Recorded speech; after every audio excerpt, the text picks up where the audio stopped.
Hello, my dear student friends. Welcome back to my YouTube channel.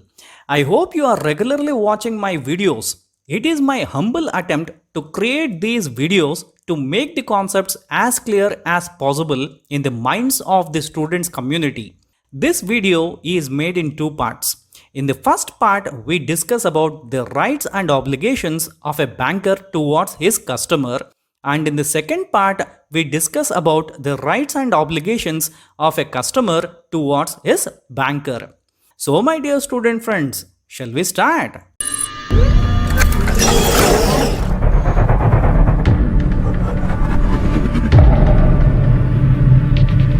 In this video, I am going to explain you various rights and obligations of a banker towards his customer. Opening an account with the bank creates the contractual relationships between the banker and the customer. These relationships create the rights and obligations. Both banker and customer have some rights and obligations on each other.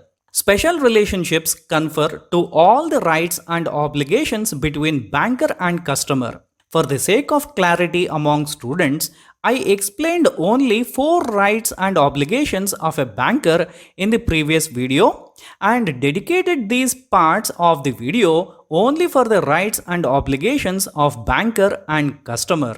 The rights of a banker towards his customers are: first one, a right of lien; second one, right of set off; third one, automatic right of set off; fourth one, right of appropriation; fifth one, a right to charge interest; sixth one, a right to charge service charges.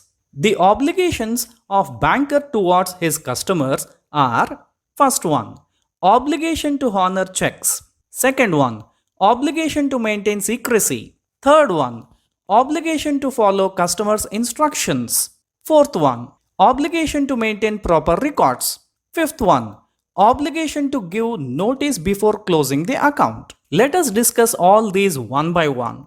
Rights of a banker. First one, right of lien. The right of lien is already explained in the previous video. In this video, we will understand the circumstances in which a banker can exercise his right of lien. First one, there must not be any agreement inconsistent with the right of lien. Second one, the property must come into the hands of a banker in his capacity as a banker. Third one, the possession should be lawfully obtained in his capacity as a banker. Fourth one, the property should not be entrusted to the banker for a specific purpose.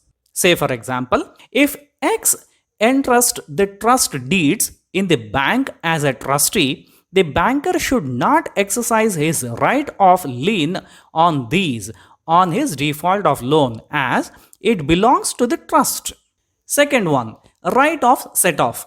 The right of set off is already explained in the previous video. In this video, we will understand the circumstances in which a banker can exercise his right of set off. First one, the accounts must be in the same name and same right. Second one, funds held in trust accounts are not allowed to set off. Third one, the right cannot be exercised in respect of future or contingent debts. Say, for example, a banker should not imagine that I will borrow from bank in future and exercise his right to set off my account now itself. Third one, right of appropriation. If the customers have more than one account or he has taken more than one loan, the customer has the right to direct his banker against which debt the payment should be appropriated or settled. If the customer does not direct the banker and there is more than one debt outstanding in his name, the bank can exercise its right of appropriation and apply it in payment of any debt. This is called right of appropriation.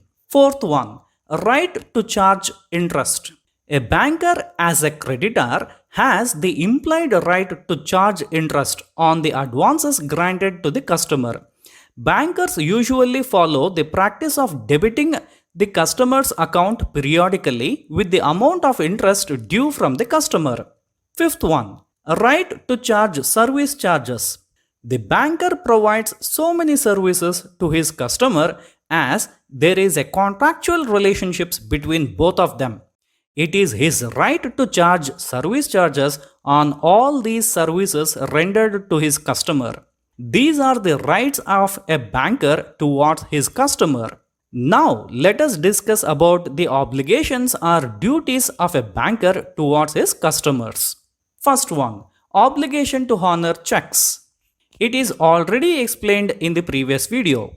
Second one, obligation to maintain secrecy. It is also explained in the previous video.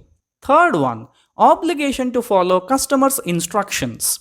The banker is under a legal obligation to follow the instructions of the customer. This is so because there is the contractual relationships between the bank and the customer. Fourth one, obligation to maintain proper records.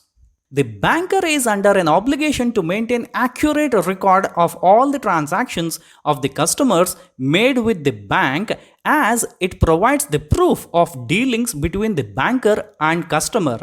Fifth one, obligation to give notice before closing the account. If a bank wishes to close the account of a customer, it must give a reasonable notice to this effect to the customer, as a bank cannot close the account of a customer on its own because it may have serious consequences to the customer. So my dear student friends, I hope you understand the concept. If not, watch it again. Still, if you have any doubts, feel free to ask in the comment section. Meet you in the next video. Happy learning. Bye bye.